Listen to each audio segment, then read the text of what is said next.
Oh, my favorite Fucker song is Conformity Factory. Conformity Factory. That is like one of the seminal hardcore songs of my youth. I mean, like, no question. Training to be the next kind of army. Learn to farm money. Spinning up rap beats. Farming factory. Fuck your eyes on, fuck your team. Farming factory. Fuck your eyes on, fuck your team. Teach false history of a perfect country. Knowing atrocities. Applying citizenry. Farming factory. Fuck your eyes on, fuck your team. Farming factory. Fuck your eyes on, fuck your team. Cops teach the same. System is to blame. Train for shit careers. Enslaved year after year. Farming factory. Fuck your eyes on, fuck your team. Farming factory. Fuck your eyes on, fuck your team.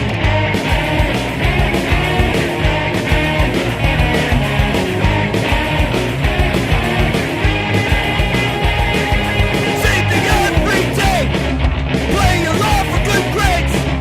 We can break away. We can have a say. Farming factory. Fuck your eyes on, fuck your team. Farming factory. Fuck your eyes on, fuck your team. Yeah, didn't you guys cover Conformity Factory once, or? No, that was the Dirties. That was one of my later bands. Yeah, that was the band I was in when I was 15, 16 years old. Hey, I'm David Agranoff, and you're watching this video so we can tell you all about a book that I have coming out later this year called Punk Rock Ghost Story. And I did a lot of research on it to write a novella called 3 Chords of Chaos, and wrote that. It's a dark urban fantasy set in New York City with punk music involved. And around the same time that I was doing that, David Agranoff was writing Boot Boys of the Wolfreich, which is a fantastic novel. And David lived that scene, and it really blew me away.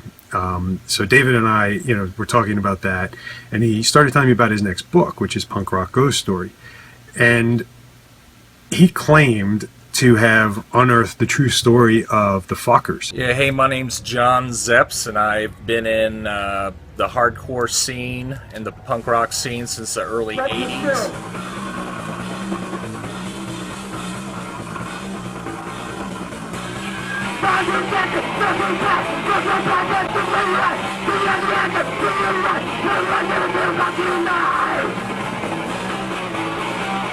The summer of 1982, when the Fuckers hit the road, it was like pioneer days for punk rock. And lots of crazy things happened on the tour. And it was hard to come by that kind of music if you weren't plugged into the scene, because it got no radio airplay, and it just wasn't out there. But back then it was possible, it was I should say, it was easier to do a nationwide tour. And so you have all these small bands springing up everywhere, and the Fuckers was one of those small bands that were influenced by the early Black Flag, Minor Threat, heard things on tape, or just saw the bands coming through their hometown. They went on the road for a couple weeks in this totally hell tour, and one of them didn't come back. I gotta say, probably the most obscure band out of this city and most underrated band is the Fuckers. The proto-punk bands, the early punk bands, the first generation that kind of lit the fuse of punk rock or whatever, and then when it took over, there was that chunk, which that's where the Fuckers came in, and that's what they were part of. They were, from what I understand, it was short-lived, super short-lived, and it seemed like a lot of bands at that time, like that 1980, like that gap between the Sex Pistols of '77 and the stuff that came right on its heels in the early 80s, they all lasted 10 seconds, and that was it. 6-week tour.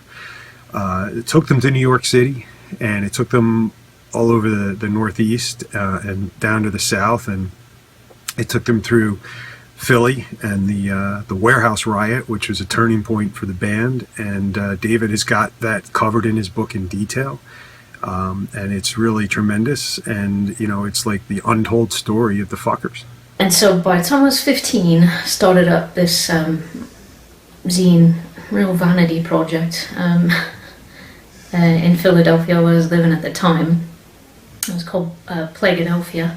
The Fuckers were a band that was formed on the south side of Indianapolis, in a little suburb called Greenwood. Contrary to what people usually think of as Indiana, it actually had a really rich punk scene. First and foremost, you had the Zero Boys, who had a great 7-inch, great LP in the early '80s, and they went on after that.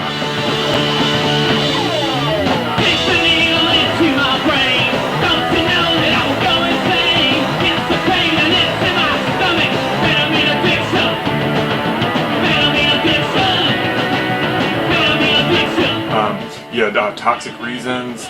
You had the Blood Farmers, who had a 7-inch in 1985. You had the Gynecologists from Bloomington, featuring Kerry Scott from Plan 9 Video on vocals.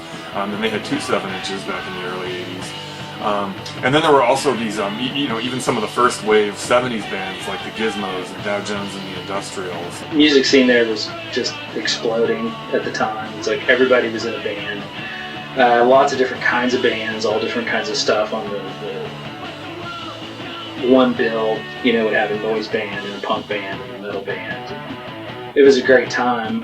There was a riot in Philadelphia, and the band almost didn't make it out. So by the time they got to Texas, and Frank just disappeared. I mean, there were lots of rumors and lots of stories, but who knows what happened? They weren't talking. So about a month before that is when I heard about the Fuckers. And it was because my best mate at the time, Cools, she wanted to interview the band that were playing with them, White Cross.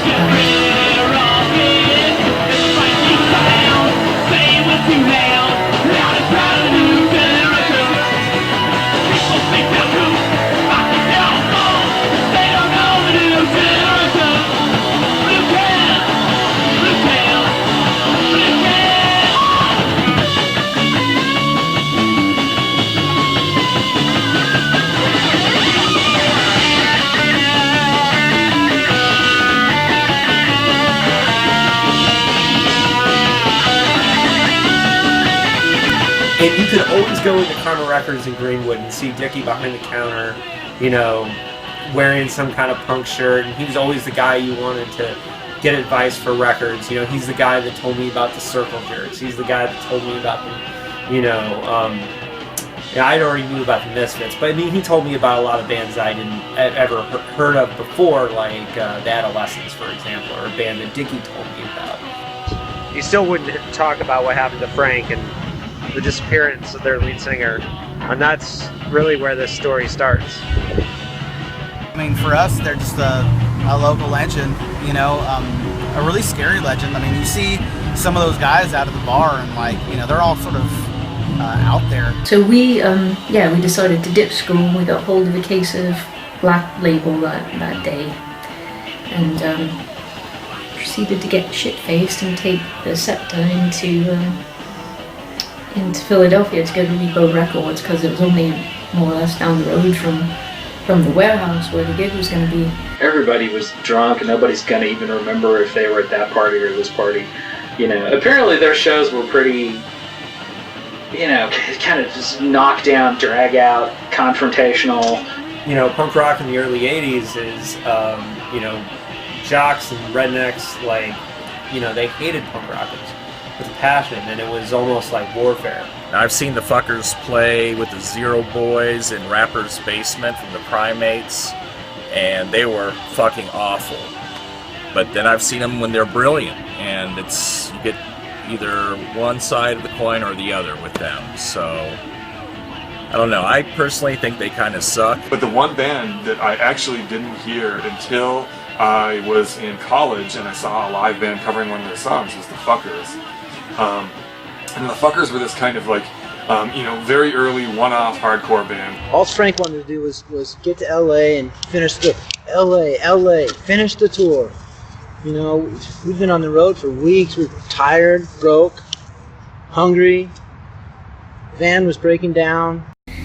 So went to Repo and filled our boots, and then we just walked along South Street to Devil's Pocket, which is where this warehouse was. It was crazy to me then, when I heard from one of his other coworkers, that Dickie was accused of of killing the singer of that band. And I was like, no, that's crazy. You know, a lot of people think you guys were involved in his death. Us? Yeah. Wonder why they think that. Yeah, well, you know. Bandmates never kill each other or want to kill each other. I didn't say that. And I heard that the singer, Frank Fucker, had mysteriously disappeared while they were on tour. And, you know, at first I was like, oh, this is just like a punk urban legend, or if he did disappear, they dug him up, you know, 2 weeks later somewhere, and he was on a bender somewhere, or he got amnesia, or something like that. But no, he apparently just disappeared from the face of the earth. And, you know, nobody really knows what happened to him. Yeah, I never had a copy of it. I don't even think I ever saw a physical copy of the record. I guess, yeah, like you said, supposedly they had, Dickie had a copy, which of course he would, I would imagine, had a copy there at the Greenwood store. Well, nah, you know, I mean, people want to see, as much as we had our problems, and people want to see Frank, man. He was a good front man, I thought. But so yeah, we decided. I remember, yeah, we decided not to go on anymore.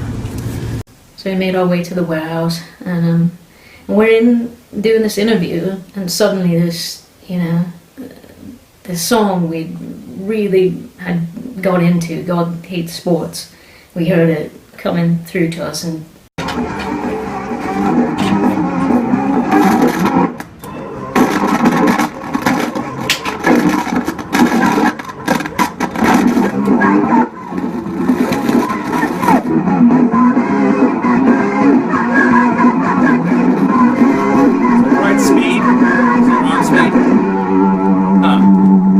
Sounds better than I remember them sounding.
But, you know, everybody loves God Hates Sports. I mean, God Hates Sports is a great song. Yeah, I have to say, back in 1982, you couldn't even give these away, and now they're going for like $200-$300 on eBay. I can't fucking believe it. I think I broke my copy. But, to each his own. Here's the thing. I got all my Indiana bands. Birthright, Steve Klowski, With Authority, and, of course, the Fuckers. It's become this, you know, kind of extremely rare collector's item. I think possibly the only Indiana record that maybe goes for more is the Zero Boy 7-inch, which I think is usually like upwards of $800 to $1,000 nowadays. But the Fuckers is a good $250 to $400, and that's even more than the Gizmos and Dow Jones and the Industrial Split LP. There are collectors like, all over the world, record nerds who have heard of the Fuckers and who have their records. When the law started getting involved, like after that Philly show, I'm not the most innocent guy in the world, I kind of wanted to keep my distance from Frank after that. It was a dive because people used it to skateboard and there were holes in the floors and all sorts. So you practically, you could fall through at any time. Frank was up there having trouble keeping himself grounded up there on stage. But yeah, it was just so powerful and everyone's just enthralled by what's going up there on stage. Listen to their record, their one and only record. They have a song called Us Versus Them, which is basically, his call to arms, fighting jocks and rednecks, and it was serious. It was, what they were all about. This whole war on rednecks thing, it got you guys into trouble. I mean, yeah, especially down there. Oof. Yeah, the riots in Philadelphia. Yeah. I heard somebody was killed by the cops during that whole thing. In Philly? Yeah. Probably. I heard that. I've heard that a couple of people got seriously hurt too. I don't know, man. I thought it was a great idea. Sold a lot of tickets, man. A lot of good crowds at the shows on the way down to Texas, I'll tell you what. Hey, so we're here tonight at Tang Records in San Diego, which is almost a museum to punk rock. And you'll see, there's all kinds of rare records and everything in here. And so this is one of the few places that you can find a copy of the Fuckers record after all these years. There's only 300 copies that were made, and one of them's right here. Let's go take a look.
So, the Fuckers war on rednecks and jocks, that spoke to you? Absolutely, without fucking question. That was like an anthem for me. I would get fucking sucker punched by some redneck dickhead when I was fucking, walking down the hall at school, and I would go home and I would listen to that on repeat, just fucking screaming my lungs out. Everyone wants to know about Frank. Fuck Frank, man. You know what I mean? That guy, he was fucking dangerous, man. And it's just, there was this woman just wailing as this Kitty and another girl were dragged in. And the poor Kitty's face, he was just bludgeoned. Right. Philly, man, we heard about that area, and at that time it was, punk rock was punk rock. No one liked us, and so we didn't like anyone else anyway. You think it's more likely somebody took them out? I think so. We had a couple more. We had some more dates. We were all looking forward to going to the West Coast, to California. He told you guys you were playing with Black Flag. There was That's what I thought. Yeah, we were getting ready to go hang out with Greg Ginn and all those guys. And I wanted to go see the Minutemen actually and see those guys what they're up to. Red Cross. Now, Oscar told me he didn't think there was a Black Flag show at all, that it was made up. That's what Oscar said? Yeah. He's got a better memory than I do. By that time, obviously, the Fuckers had stopped playing. There was a rumour that a gun had been shot over by Briar's, the pub. we'd hear stories about them beating up on the punks and everyone all the time. And yeah, it was. We looked forward to that place, you know. We looked forward to going there and just standing up. Not too long after that, I think Fuckers played a gig in Houston, and that was it. I mean, Frank just disappeared, and nobody knows where he is. It's an amazing story, punk rock ghost story. What happened to the Fuckers? You know, I was in my head, had some sort of, you know, version of The Vanishing Point, you know, that movie with the white Dodge Challenger, and Ambrose Bierce just walking off into the desert, you know. Frank kept pushing. You know, Frank was dangerous at that time. I don't know. We definitely didn't want to. I wasn't looking forward to going to LA. Let's put it that way.